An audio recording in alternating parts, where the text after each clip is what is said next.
এখন আছি আমি গুপ্ত কাশীর এখানে, আর আমাকে বাবা মিলে গেছে নঙ্গা বাবা। তো এখন তাদের সাথে কথা বলবো একটু, আর কোথায় থেকে আসছে।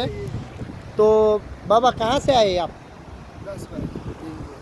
हम हाँ, हरिद्वार हरिद्वार ऋषि नंगा ऋषि। हरिद्वार हरिद्वार हरि की नगरी भरा कुंभ का मेला बिना चाल से पेट पता तो आप गुरु मंडांगा कौन चेला कौन गुरु তো বাবাদের সাথে মিলে অনেক ভালো লাগলো।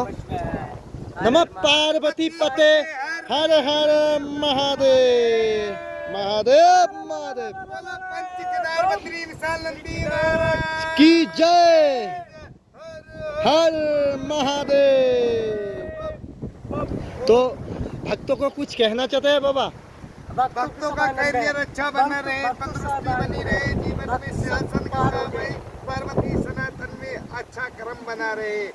जय हिंद, जय भारत, हर जय हर हिंद, हर हर महादेव। जय गौ माता, जय गौ माता नंदी महाराज की जय। जय हो।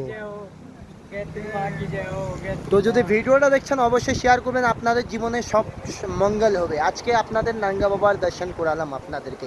এই ভিডিওর মধ্যে জয় শ্রী কেদার হর হর মহাদেব লিখে শেয়ার করুন ভিডিওটা। জয় শ্রী রাম।